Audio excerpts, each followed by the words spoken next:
ఇప్పుడు సికింద్రాబాదు ప్రాంతంలో పుట్టిన బిడ్డలుగా మా తండ్రులు తాతలు ముత్తాతలు సికింద్రాబాద్కు ఉన్నటువంటి చరిత్ర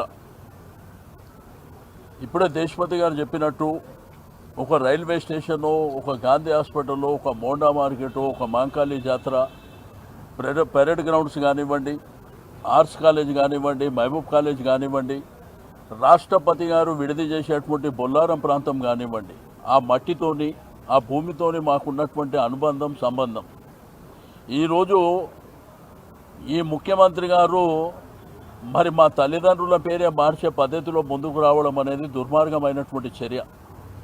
మేము ఆ కార్యక్రమాన్ని తీసుకున్నప్పుడు ముఖ్యమంత్రి గారు ప్రెస్ కాన్ఫరెన్స్ పెట్టి చెప్పిండు నేను సికింద్రాబాద్ జోలికి రాలేదని.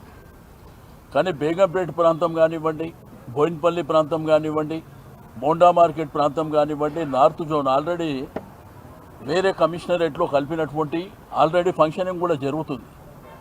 దీన్ని ఏంటంటే మా అస్తిత్వం, మా ఆత్మ గౌరవానికి సంబంధించినటువంటి ఈ యొక్క కార్యక్రమాన్ని మా ప్రజల హక్కుగా అక్కడ ఉన్నటువంటి విద్యార్థులు కావచ్చు, డాక్టర్లు కావచ్చు, అడ్వకేట్లు కావచ్చు, అన్ని మతాలు అన్ని వర్గాలు కావచ్చు, ఎప్పుడు సికింద్రాబాద్ ప్రాంతం పీస్ఫుల్గా ఉండేటువంటి ప్రాంతం. హైదరాబాద్ జంట నగరాలంటే ట్విన్ సిటీస్ అనగానే ట్యాంక్ బండ్ రైట్ సైడ్ ఏమో హైదరాబాద్, లెఫ్ట్ సైడ్ ఏమో సికింద్రాబాద్. మరి ఆ సికింద్రాబాద్ అస్తిత్వాన్ని దెబ్బకొట్టే విధంగా ఈ ప్రభుత్వం ప్రయత్నం చేయడం అనేది దుర్మార్గమైనటువంటి చర్య. మేము ఒక శాంతియుతమైనటువంటి శాంతి ర్యాలీ చేపడతామంటే నేను ఆ రోజు ఆవేశంలో కొన్ని మాటలు మాట్లాడితే నా మీద కేసులు పెట్టారు. Ameerpet police station, Begumpet police స్టేషన్లో పెట్టి నేను సరే చట్టపరంగా న్యాయపరంగా ఎదుర్కొంటాం. ఇక మీదట ముఖ్యమంత్రి మంత్రులు ఎవరైనా అటువంటి భాష మాట్లాడితే మేము కూడా వదిలిపెట్టాం. మరి న్యాయం చట్టం అనేది మాకే వర్తిస్తుందా వాళ్ళకు కూడా వర్తిస్తుందా కూడా మేము చూస్తాం. ఒకటి. రెండోది, శాంతియుతమైనటువంటి ర్యాలీ చేపడతామని మేము అక్కడ ఉన్నటువంటి వ్యాపార సంఘాలు కానివ్వండి, అమాలీ సంఘాలు కానివ్వండి, ఆటో సంఘాలు కానివ్వండి, అక్కడ ఉన్నటువంటి బస్తీ వాళ్ళు కానివ్వండి, కాలనీలు కానివ్వండి, అన్ని వర్గాలతోని మేము వారం నుంచి మరి డిస్కస్ చేసిన తర్వాత అందరి ఆమోదం మేరకు శాంతి ర్యాలీ మేము 5 రోజుల కింద పర్మిషన్ అప్లై చేసినాం. 5 రోజులకు అప్లై చేస్తే నిన్న మధ్యాహ్నం డీసీపీ గారు మరి అక్కడ ఉన్నటువంటి పోలీస్ యంత్రాంగం మా వాళ్ళని అక్కడికి పిలిపించి వాళ్లకు మరి మీరు చేసుకోండి, కార్యక్రమం చేసుకోండి, శాంతియుతంగానే ఉండాలి శాంతి ర్యాలీ అని అంటే సరే ఆ విధంగానే ప్లాన్ చేసుకున్నాక పోలీసులు కూడా రూట్ మ్యాప్ చేసుకుర్రు. మరి మీరు ప్యారడైస్ నుంచి గాంధీ స్టాచ్యూ వరకు ఎట్లెట్లా వెళ్తారు అనేటువంటిది కూడా మేము ప్లాన్ చేసుకున్నాం. తీరా రాత్రి 10:40 అందరూ పండుకున్నాక రాత్రి వాట్సాప్లో మీ పర్మిషన్ని మేము క్యాన్సిల్ చేస్తున్నామని అంటే మరి పండుకున్నంత రాత్రి మీకు 5 రోజుల నుంచి మేము అప్లై చేస్తే మీరు ఒకవేళ రిజెక్షన్ చేస్తే మేము కోర్టుకు వెళ్తుంటాం.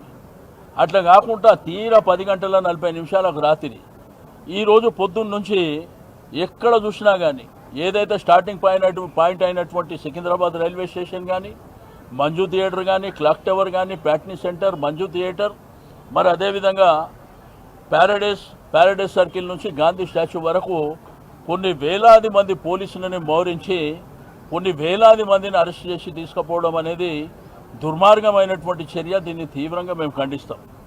ఎట్టి పరిస్థితుల్లో మా అస్తిత్వం మీద, మా ఆత్మ గౌరవం మీద దెబ్బ కొడితే మాత్రం ఎట్టి పరిస్థితుల్లో ఉపేక్షించే పరిస్థితి లేదు. మీ ప్రభుత్వాన్ని గద్దె దింపుతాం తప్ప మేము భయపడడానికి సిద్ధంగా లేము అని చెప్పి ఈ సందర్భంగా హెచ్చరిక చేయడం. సరే, ఈరోజు మీరు రాక్షస ఆనందం పొందొచ్చు మా కార్యక్రమాన్ని డిస్టర్బ్ చేసేదాన్ని. మేము న్యాయబద్ధంగా కోర్టు నుంచి, న్యాయస్థానం నుంచి పర్మిషన్ తీసుకొని ఫస్ట్ వీక్లో తిరిగి ఆ కార్యక్రమాన్ని మరి అక్కడ ఉన్నటువంటి ప్రజల చైతన్యం, ప్రజలు ఏ విధంగా బాధపడుతున్నారో, వాళ్ళ మనోవేదన ఏందో అవన్నీ మీకు ఫస్ట్ వీక్లో చూడబోతున్నాం. బట్ ఒక్క శాంతి ర్యాలీతోనే కార్యక్రమాన్ని మేము ఆపం. విభిన్న రీతిల్లో విభిన్న కార్యక్రమాలు చేసుకుంటూ మేము ముందుకెళ్తాం. ఎట్టి పరిస్థితుల్లో మా అస్తిత్వం మీద దెబ్బ కొడితే మాత్రం మేము వదిలిపెట్టేటువంటి ప్రసక్తే లేదు. అసలు నీ ప్రభుత్వానికి ప్రజలు అవకాశం ఇచ్చింది దీనికా?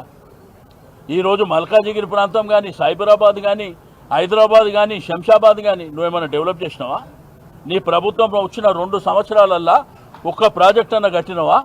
ఆ రోజు కేసీఆర్ గారి నాయకత్వంలో కేటీఆర్ గారు మున్సిపల్ మినిస్టర్ ఉంటే ఆ కార్యక్రమాలు ఏవైతే మేము టేకప్ చేసినావో అవి ఎండింగ్కి వచ్చినా మీరు ఇనాగ్రేషన్లు చేసుకుంటారు తప్ప మీరు ఒక్క కార్యక్రమాన్ని కూడా చేపట్టిన దాఖలాలు లేవు. ఏం చేస్తున్నారు? మీ ప్రజాపాలన అంటే ఏం డెవలప్మెంట్ చేసిర్రు? హైదరాబాద్ సిటీలో, సికింద్రాబాద్ ప్రాంతంలో ఏం అభివృద్ధి చేసిర్రు? ఒక్క కార్యక్రమం కూడా మీరు టేకప్ చేయకుండా 6 గ్యారెంటీలు, 420 హామీలు ఈరోజు ప్రజలకు ఇచ్చినటువంటి వాగ్దానాలు పక్కన పెట్టి ఈ తుగ్లక్ పనులు, పనికిరాని పనులు, పేర్లు మారుస్తా, మీ తల్లిదండ్రుల పేరు మారుస్తా, మీరున్న ప్రాంతాల పేర్లు మారుస్తా. నీకెవడంటే అధికారం ఇచ్చింది? ఈరోజు ప్రజాస్వామ్యంలో ప్రభుత్వాలు వస్తుంటాయి, పోతుంటాయి, కానీ ప్రజలు శాశ్వతం, అక్కడ ఉన్న అస్తిత్వం శాశ్వతం.